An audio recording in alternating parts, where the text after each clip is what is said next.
नमस्कार दोस्तों, जय हिंद जय भारत। जैसे कि अभी हम एक वापस वीडियो लेके आए हैं, नया वाला वापस वीडियो लेके आए हैं। हालांकि एक वीडियो हमारा पुराना है, तो पेरेंट्स की कुछ और रिक्वायरमेंट थी कि सर एक नया वीडियो बना दीजिए आप। तो मैं एक नया वीडियो लेके आया हूँ। अभी आपको पता है कि आपके बच्चे ने जवाहर नवोदय विद्यालय की 2024 में 20 जनवरी को एग्जाम दी थी। उस एग्जाम का जो परिणाम है, जो रिजल्ट है, वो कुछ ही दिनों में आने वाला है। तो उस आने के परिणाम के लिए आपको बच्चे के एडमिशन के लिए आपको कौन कौन से डॉक्यूमेंट की आवश्यकता है वो मैं लेके आया हूँ।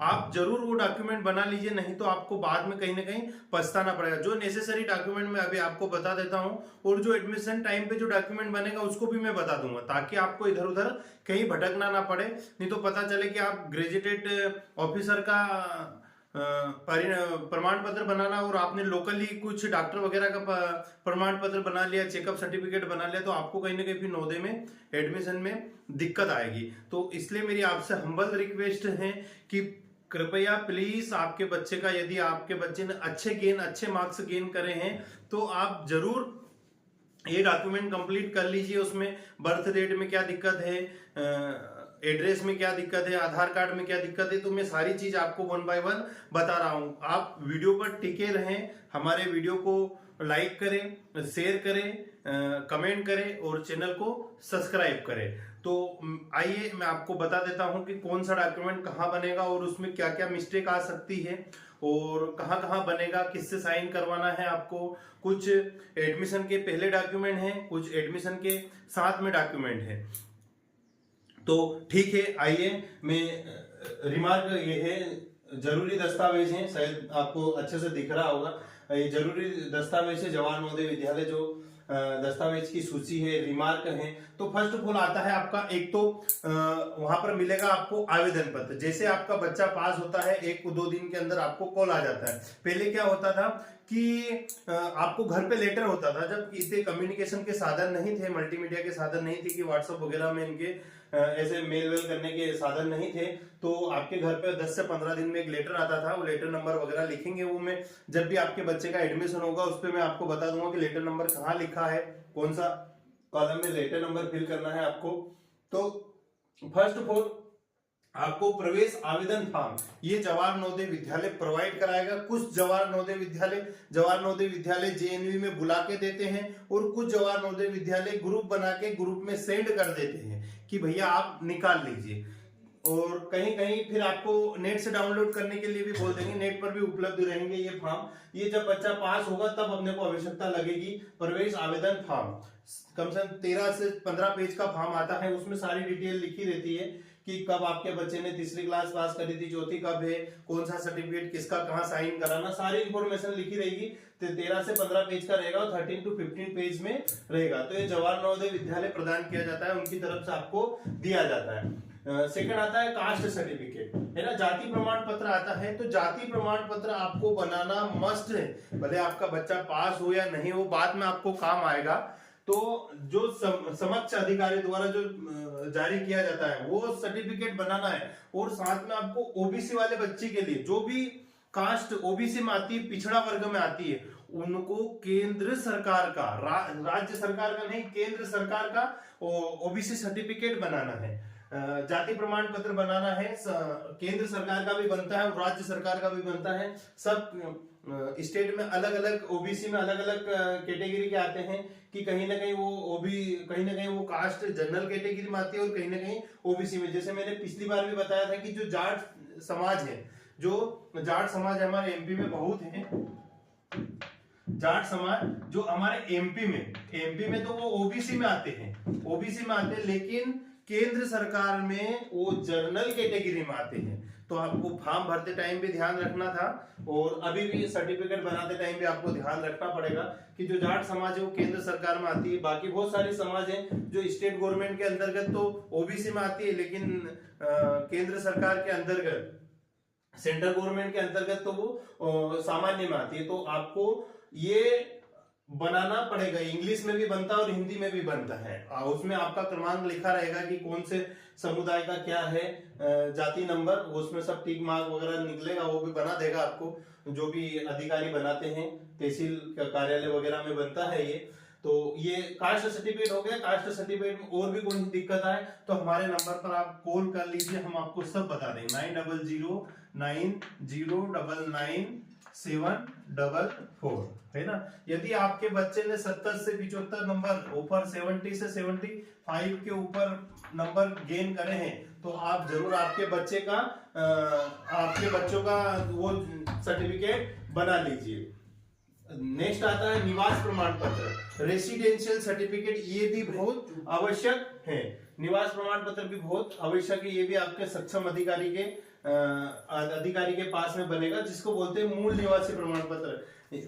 आपको तहसील वगैरह में बनाने जाना पड़ेगा, ब्लॉक वगैरह में, और वहां से फिर आपका जो भी सरपंच सचिव है वो निकाल के आपको दे देगा। निवास प्रमाण पत्र है, मूल निवासी या रेसिडेंशियल सर्टिफिकेट, तीनों का एक ही नाम है, रेसिडेंशियल सर्टिफिकेट, निवास प्रमाण पत्र या मूल निवासी। ये अब साथ ही साथ आय प्रमाण पत्र भी इसमें कुछ इस बार प्रावधान किया गया है। अभी तक तो आय प्रमाण पत्र नहीं लिया गया था, लेकिन अब इस साल से आय प्रमाण पत्र भी वो जरूर आपको डिजर्व करेंगे, आपको देना पड़ेगा, जरूर आपसे मांगेंगे कि इनकम सर्टिफिकेट भी। तो ये भी सक्षम अधिकारी के पास बन जाएगा तो तुरंत बन जाता है। यदि आपके जाति प्रमाण पत्र है तो आय प्रमाण पत्र बनने में कोई ज्यादा समस्या नहीं लगेगी, और आय प्रमाण पत्र से शायद जाति प्रमाण पत्र बनता है पहले। इसके बाद में है जन्म प्रमाण पत्र। बर्थ सर्टिफिकेट इज मैंडेटरी, बहुत ही आवश्यक है, बहुत ही नेसेसरी है। ये भी आपके सक्षम अधिकारी के पास में, जहां पर बच्चे की डिलीवरी हुई है वहां पर उस हॉस्पिटल या गवर्नमेंट हॉस्पिटल में जहां आपने नाम दाखिल करवाया था बच्चे का, जब फर्स्ट डिलीवरी हुई थी, वहां से आपको प्रमाण पत्र बनेगा। हाथ से लिखा हुआ राइटिंग पैड पर नहीं चलेगा जन्म प्रमाण पत्र में। फिर बता देता हूँ, वीडियो का मेरा मेन मकसद यही है कि ये जो जाति प्रमाण पत्र और जन्म प्रमाण पत्र, ये दोनों बहुत ही मैंडेटरी है। जन्म प्रमाण पत्र के बिना आपके बच्चे का एडमिशन नहीं होगा। अब जन्म प्रमाण पत्र में जो भी तारीख लिखी गई है, जो बच्चे की जन्म तारीख है और आपने दिया है, वही तारीख आधार कार्ड और वही तारीख 3rd, 4th और 5th की मार्कशीट में रहना चाहिए, अदरवाइज आपका एडमिशन कैंसिल हो जाएगा। तो आपने जो भी फॉर्म भरा है उसके अकॉर्डिंग आपका जन्म प्रमाण पत्र भी रहना चाहिए और उसके अकॉर्डिंग आपका आधार प्रमाण पत्र भी रहना चाहिए, नहीं तो आपका बच्चे का एडमिशन कैंसिल ही माना जाएगा। और कैंसिल वो लिखवा के ही ले लेंगे कि इनकम्प्लीट डॉक्यूमेंट में गलती होने के कारण आपके बच्चे का एडमिशन निरस्त कर दिया गया। वो भी एक आवेदन में लिख लेगा कि मैं मेरे बच्चे का स्वतः ही एडमिशन नहीं कराना चाह रहा हूं, अतः मुझे आज्ञा दे और मैं कहीं और मेरे बच्चे को पढ़ाना चाहता हूं, जवाहर नवोदय विद्यालय में नहीं चाहता हूं। तो आप बर्थ सर्टिफिकेट बच्चे का नाम में किसी भी प्रकार की कमी नहीं करें। आप वीडियो पर टिके रहे, और भी मैं अच्छी आपको बात बताऊंगा, बहुत ही नेसेसरी बात बताऊंगा कि अभी तक किसी ने भी आपको नवोदय विद्यालय के बारे में जानकारी नहीं दी होगी। तो आप वीडियो पर टिके रहें, पूरा वीडियो देखें। मेरा डबल वीडियो बनाने का मकसद यही है। अब इसके बाद जन्म प्रमाण पत्र बहुत ही मैंडेटरी है। जन्म प्रमाण पत्र, जाति प्रमाण पत्र, निवास प्रमाण पत्र है ना, ये तीनों प्रमाण पत्र अभी आपको कंप्लीट करके रखना है। जाति प्रमाण पत्र, निवास मूल निवासी प्रमाण पत्र और जन्म प्रमाण पत्र। अब इसके बाद आ रहा है मेडिकल सर्टिफिकेट। तो मेडिकल सर्टिफिकेट जिला बोर्ड द्वारा जारी किया जाएगा और ये ओरिजिनल इसकी कॉपी देनी पड़ेगी, आपको डुप्लीकेट कॉपी देने की आवश्यकता नहीं है। बाकी तो आपको इनकी फोटो कॉपी देनी रहेगी, बाकी ओरिजिनल आपके पास रहेगा। बाकी जब एडमिशन होता है तब उस प्रोसेस में आपको चेक करने के लिए ओरिजिनल ले जाना पड़ेगा। तो ये मेडिकल सर्टिफिकेट, तो जब आपके बच्चे का नवोदय विद्यालय में सिलेक्शन होता है तब आप नवोदय विद्यालय में सिलेक्शन होता है तब आप उसको बना लीजिए, उसमें कोई दिक्कत नहीं रहेगी। ठीक है, दिक्कत उसमें दिक्कत नहीं रहेगी। तो आप मेडिकल सर्टिफिकेट जब हमारा एडमिशन होगा तब हम कर सकते हैं मेडिकल सर्टिफिकेट। और ये जिला बोर्ड द्वारा, जहां पर जिले का जिला चिकित्सालय में बनेगा, ये जहां पर टीम बैठी रहती है एनालिसिस करने के लिए, टीम बैठी रहती है पूरी 7-8 लोगों की, जिसमें आई की जांच होती है, हार्ट बीट की जांच होती है, हार्ट की होती है, किडनी वगैरह की जांच होती है, जिसके बाद में स्टोमच वगैरह की पूरी जांच होती है। पता चले आपने एडमिशन करा दिया और आपके बच्चों को कहीं ना कहीं किसी भी प्रकार की बीमारी है तो उसकी जिम्मेदारी कौन लेगा? कल से आपके बच्चे के साथ कुछ क्षति हो गई। अभी क्या हुआ कि 2-3 साल पहले एक बच्चे की डेथ हो गई थी हार्ट अटैक के कारण। उसके हार्ट में छेद था, हार्ट में छेद था तो उसके घर वाले नवोदय विद्यालय के जिम्मेदारी ले रहे थे, नवोदय विद्यालय के माथे आ गए थे वो। तो फिर वो नवोदय विद्यालय वाले ने जिला बोर्ड से चालू कर दिया ये सिस्टम, है ना। उसमें ईसीजी वगैरह सब करवाते हैं, जिस ईसीजी के साथ में बहुत सारी जांचें करवाते हैं वो बोर्ड से, है ना। ब्लड ग्रुप वगैरह, जिसके बाद पेनक्रियास है, अपेंडिक्स की जांच भी होती है कि बच्चे का कोई पेट वेट अपेंडिक्स वगैरह तो नहीं है बच्चे की, नहीं तो बार बार बीमार होते हैं। बहुत सारे बच्चे छोड़ देते हैं बीमारी के कारण, वहां पे माहौल सूट नहीं होता तो छोड़ देते हैं, क्योंकि घर पे वो आरओ वगैरह का पानी पीते हैं और वहां पर आरओ वगैरह का पानी नहीं मिलता है, आरओ वगैरह का पानी नहीं मिलता है। तो ये जिला बोर्ड से बनेगा जब भी आपका बच्चे का एडमिशन होगा तब। अब आती है हमारी अंक सूची। अंक सूची ठीक दिख रहा है इसमें, अंक सूची।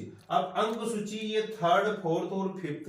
अंक सूची का मतलब होता है कि भैया आपके बच्चे ने 3rd क्लास कहाँ पास करी, 4th क्लास कहाँ पास करी और 5th क्लास कहाँ पास करी। अब अंक सूची है ना, अंक सूची में नाम, स्पेलिंग और बर्थ सर्टिफिकेट, बर्थ डेट वैसे निवास प्रमाण पत्र में रहना चाहिए, वैसे ही आपका आधार कार्ड में रहना चाहिए, आधार कार्ड में रहना चाहिए। और वैसे ही आपने जो नवोदय विद्यालय में जो फॉर्म भरा था, स्कूल से आपने सर्टिफाई करा, ऑनलाइन जो फॉर्म करा, वही नाम, आपकी अंक सूची, आधार कार्ड और वही बर्थ डेट, आपकी जन्म प्रमाण पत्र, चारों पांचों डॉक्यूमेंट में सेम होना चाहिए, नहीं तो अदरवाइज आपके बच्चे का एडमिशन कैंसिल हो जाएगा। कोई नेतागिरी, कोई सिफारिश वगैरह नवोदय विद्यालय में एक पैसे की भी नहीं चलती है। वहां भले आप विधायक के बच्चे हो, विधायक के नाती हो, विधायक के पोती हो, कोई भी किसी भी तरीके से हो, मंत्री का बेटा हो, किसी का भी बेटा हो, वो नहीं मानते हैं। ओरिजिनल डॉक्यूमेंट मतलब original net and clean work होता है। ऐसा नहीं कि भैया हम कहीं लगा लेंगे, हम कहीं मंत्री के है, हमारी पहचान, ये कर देंगे वो कर देंगे, कोई नहीं होता है। गेट से बाहर भगा देते हैं, धक्का देंगे, है ना। क्योंकि अधिकारी साफ एंड नेट एंड क्लीन नाम चाहिए, क्योंकि मोदी जी का स्कूल है, केंद्र सरकार, मोदी जी देख रहे हैं अभी इसको। और आपको पता ही है, मैं किसी पार्टी का समर्थन नहीं कर रहा हूं। अब आधार कार्ड, तो आधार कार्ड में नाम, पापा का नाम और बर्थ डेट, ये आपके जो आपने फॉर्म भरा है मार्कशीट में है उसके अकॉर्डिंग ही रहना चाहिए। और साथ ही साथ एड्रेस, आपने एड्रेस जो आपके जिस जिले से आपने फॉर्म भरा है उसी जिले का एड्रेस भी आपके आधार कार्ड में रहना चाहिए, पता चले नहीं तो आपने आधार कार्ड कहीं और का बना रखा है और आपके बच्चा किसी और जिले में पढ़ रहा है तो आपका एडमिशन निरस्त हो जाएगा।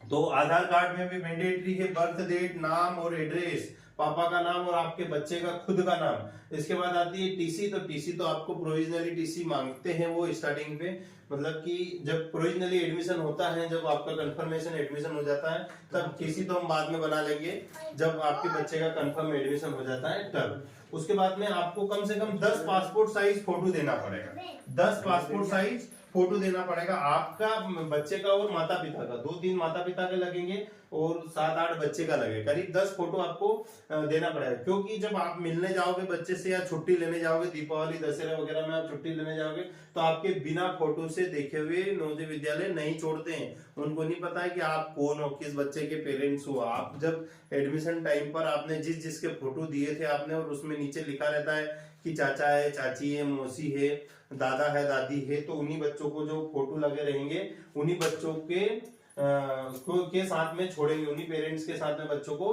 छोड़ेंगे। अब आता है एडमिट कार्ड। तो आपको एडमिट कार्ड भी आपने कहीं ना कहीं संभाल के रखा होगा, तो एडमिट कार्ड की भी फोटो कॉपी आपको देना होगी फॉर्म के साथ में, कि भैया एडमिट कार्ड भी लगेगा। क्योंकि अब उनको पता थोड़ी कौन सा बच्चा क्या है, आप तो किसी और के लेके चले जाओ। और साथ में स्कूल से जो भरा हुआ फॉर्म उसको भी संभाल के रखना है आपको, जो स्कूल से आपने रिटर्न हैंड रिटन में ले गए थे आप एमपी ऑनलाइन वाले, और उसके पास में आपने सबमिट करवाया था। अब लास्ट हमारा आता है बहुत ही मैंडेटरी, ये जब भी आपका बच्चे का एडमिशन होगा, जब भी आपके बच्चे का एडमिशन होगा तब आपके बच्चों को राजस्व अधिकारी द्वारा, जो तहसीलदार वगैरह होता है, एसडीएम होता है, तहसीलदार वगैरह होता है, राजस्व अधिकारी जो जमीन की नाप तोल करते हैं, उनको ग्रामीण क्षेत्र का प्रमाण पत्र बनाना पड़ेगा। वो उसी फॉर्म के अंतर्गत सील साइन कराना पड़ेगा और उसमें लिखा हुआ रहेगा कि ये जमीन, ये स्कूल ग्रामीण क्षेत्र में आते हैं। ऐसे और भी बहुत सारी जानकारी है। जब भी जैसे ही रिजल्ट आता है हम आपके साथ में और भी संपर्क करेंगे। हमारे वीडियो को लाइक करें, किसी भी प्रकार की कोई त्रुटि हो तो हमको जरूर मैसेज करें, और किसी भी प्रकार के आपको एरर आ रही हो कुछ डॉक्यूमेंट वगैरह बनाने में, तो हमारे नंबर हमने बता ही दिए आपको, उस पर आप कॉल करें, हमसे बात करें, और हमारे चैनल को सब्सक्राइब करें, और आगे से आगे ज्यादा से ज्यादा वीडियो को शेयर करें। तो थैंक यू वेरी मच। ये इंफॉर्मेशन आपको कैसी लगी कमेंट करके बताइए। धन्यवाद। जय हिंद, जय भारत।